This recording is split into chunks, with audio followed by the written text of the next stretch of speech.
Suman TV ప్రేక్షకులకి నమస్తే. ఈ రోజులలో ప్రతి ఒక్కరికి ఏజ్ గ్రూప్తో సంబంధం లేకుండా రకరకాల నొప్పులు.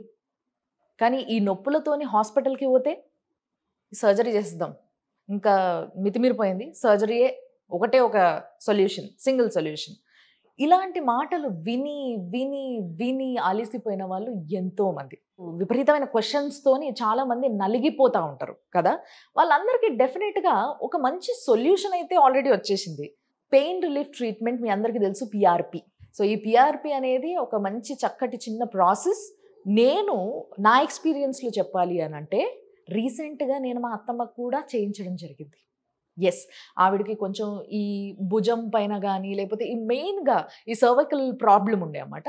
సో అక్కడ చేయించడం జరిగింది. చేయించి ఒక 2-3 months అవుతుంది. షీ రికవర్డ్ వెల్ అండ్ చాలా నార్మల్గా తన పనులన్నీ కూడా తను చేసుకోగలుగుతుంది.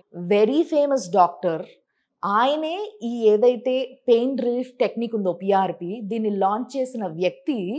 ఆయన ఇపియాన్ అనే పెయిన్ రిలీఫ్ సెంటర్ ఒకటి పెట్టి ఎంతో మందికి ఆయన చేతుల మీదట పెయిన్ని రిలీఫ్ చేసి సంవత్సరాలుగా వాళ్ళు హ్యాపీగా రిలాక్స్డ్గా వాళ్ళ పనులు వాళ్ళు చేసుకుంటున్న వాళ్ళు ఎంతోమంది ఉన్నారు. సో ఆయనే సుధీర్ ధారా గారు. ఆయనతో మాట్లాడిస్తే కరెక్ట్ అని నాకు అనిపించింది. అందుకోసమే నేను ఆయన ముందున్నా, ఆయనతోనే మాట్లాడదాం, తెలుసుకుందాం. అండ్ దాంతోపాటు ఇవాళ నాకు టాపిక్ ఉంది, అది కూడా చెప్తా. సార్ నమస్తే. నమస్తే రమ్య. సో సార్, యాక్చువల్గా మీరు చెప్తేనే కరెక్ట్. ఎందుకంటే నేను అన్నట్టుగా నిజంగా చాలా డైలమోలు పడ్డారు. ఇప్పుడు వెళ్ళాలా వద్దా, దీనికి వెళ్దామని ఫిక్స్ అయిపోయిన వాళ్ళు కూడా కొన్ని రోజులు ఆగుదాంలే, ఎవరినైనా అడుగుదాంలే, ఇంకెవరి దగ్గరైనా సజెషన్ తీసుకుందాంలే, ఇలాంటి ఆలోచనలో పడ్డారు. మీరేం చెప్తారు?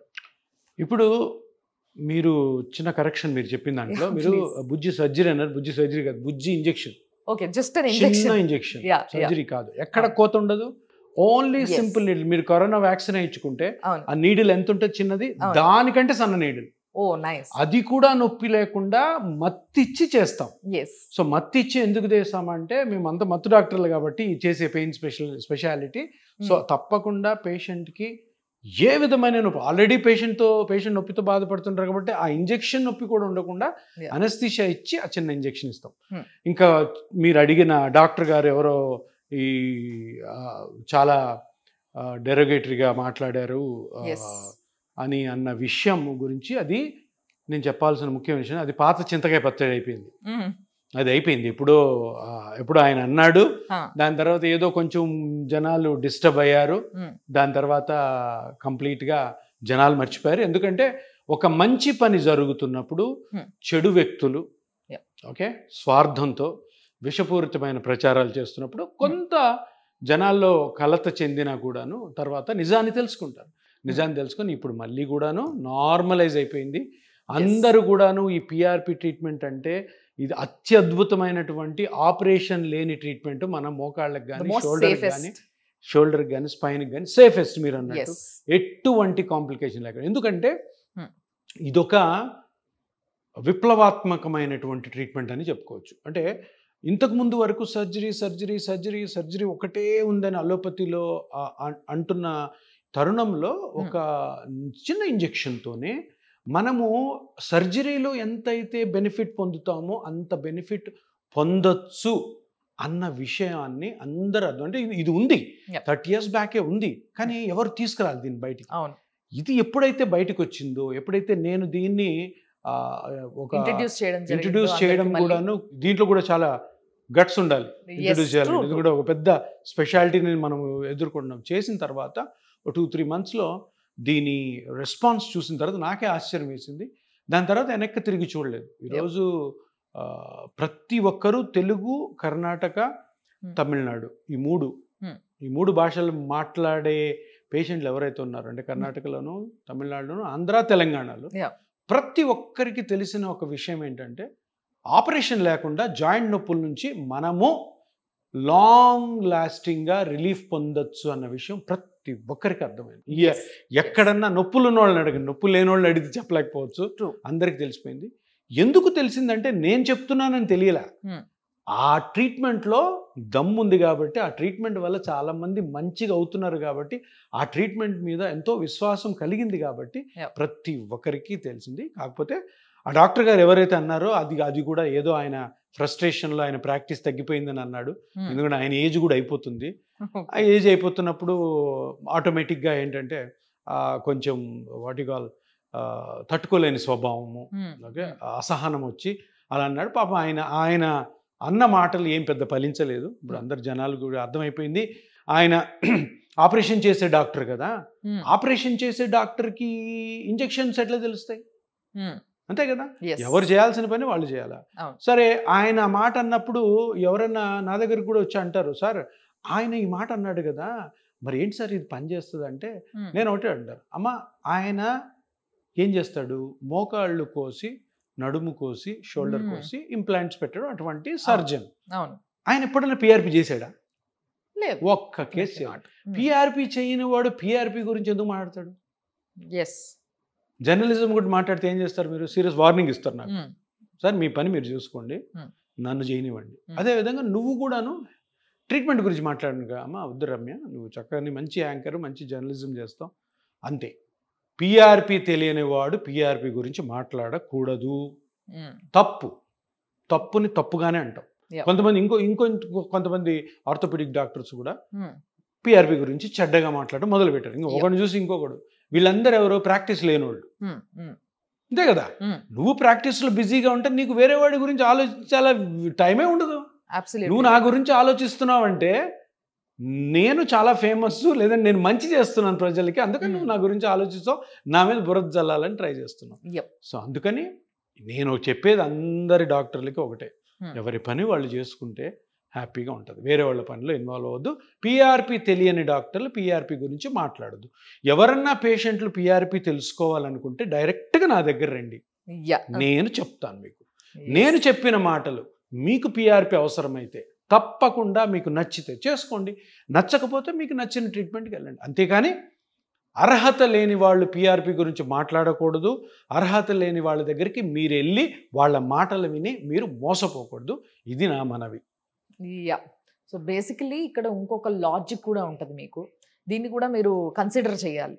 ఎందుకు అని అంటే ఇప్పుడు మ్యాక్సిమం నొప్పులు వచ్చే వాళ్ళంతా కూడా ఒక 40s 50s దాటిన వాళ్ళు ఉంటారు. వీళ్ళందరూ కూడా దీర్ఘకాలిక నొప్పులతో ఉంటారు. మోకాలు కానీ, మెడలు కానీ, చేతులు కానీ, భుజాలు కానీ, వాట్ ఎవర్, ఏ నొప్పి అయినా, నడుము కానీ. సో ఈ నొప్పులకి ఏంటి అని అంటే చాలా రోజులుగా మందులు మింగుతూ రకరకాల టాబ్లెట్స్ మారుస్తూ ఉంటారు. ఇంకెన్ని రోజులు మింగాలి? ఆ మందు వేసుకున్నప్పుడే మనకి రిలీఫ్ ఉంటుంది, లేదంటే లేదు. సో దీంతో హాస్పిటల్కి వెళ్తారు. దీంతో హాస్పిటల్కి వెళ్ళిన వాళ్ళకి ఎక్కువ ఖర్చు, ఎక్కువ రోజులు హాస్పిటల్లో, దాని తర్వాత నెక్స్ట్ ఏంటి, నార్మల్ అవుతామా లేదా అనేది ఈజ్ ఈక్వల్ టు ఇదా అనేది ఒకసారి ఆలోచించాలి. పిఆర్పి తక్కువ ఖర్చు, ఈజీగా అయిపోద్ది, చేయించుకోగానే ఇంటికి వెళ్ళిపోవచ్చు.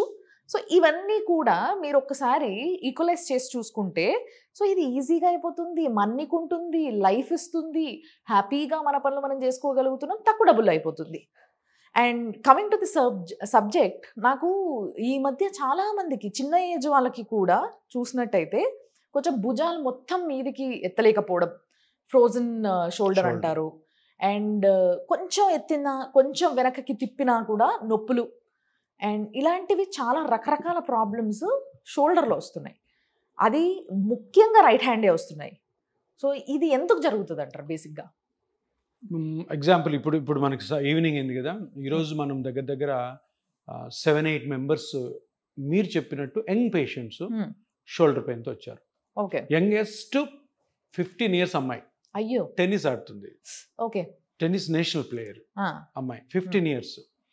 సో అమ్మాయికి బేసికలీ స్కూల్ ఉండదు, వాళ్ళు ఓపెన్ స్కూల్ అని వాళ్ళు స్కూల్లోనే ఇంట్లోనే చదువుకుంటారు. టెన్నిస్ నేషనల్స్ ఆడుతుంది.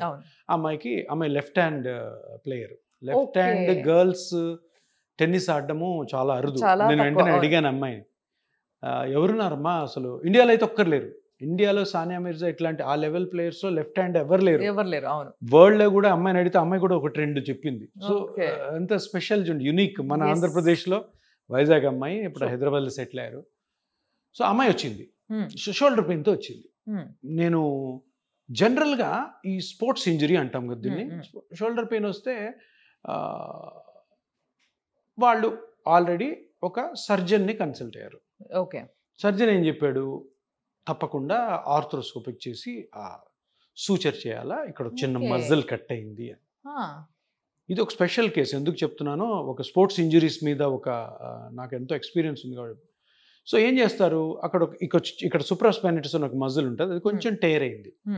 సో వీళ్ళు తల్లిదండ్రులు ఎలా ఉంటారు, మంచి ప్లేయరు, నేషనల్స్ వరకు వెళ్ళింది, ఇప్పుడు ఈ సర్జరీ చేసేస్తే మళ్ళీ కంప్లీట్ రికవర్ అయిపోయి మళ్ళీ చాలా బాగా బ్యాక్ టు ద కోర్ట్ వస్తుందని చాలా లైఫ్ ఉంది కదా, 15 years కానీ సర్జరీ చేస్తే ఆ అమ్మాయి కంప్లీట్ గా టెన్నిస్ వెళ్ళడం కుదరదు. ఎందుకంటే ఈ వర్జిన్ జాయింట్ ని ఎవరన్నా లోపలికి వెళ్ళి మ్యానిపులేట్ చేశారంటే కంప్లీట్ గా పోతుంది.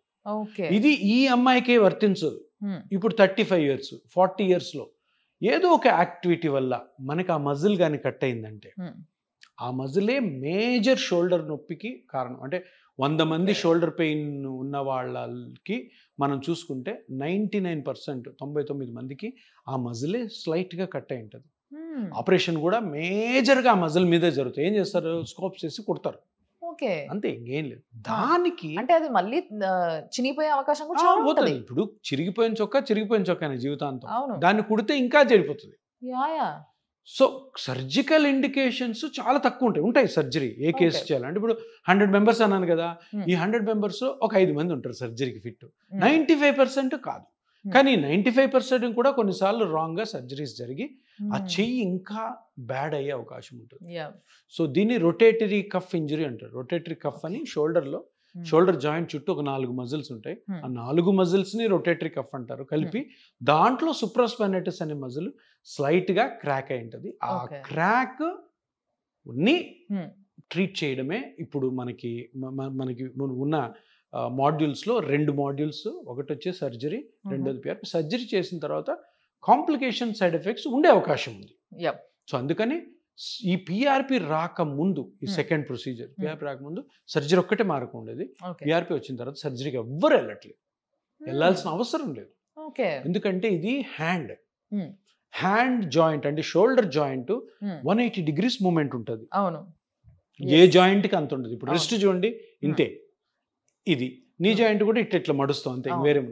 షోల్డర్ 180 degrees, ఎందుకంటే ప్రతి పని మనం చేతులతో చేస్తాం. సో అంత మూమెంట్ ఉంటుంది కాబట్టి అంత డ్యామేజ్ అయ్యే అవకాశం ఉంది.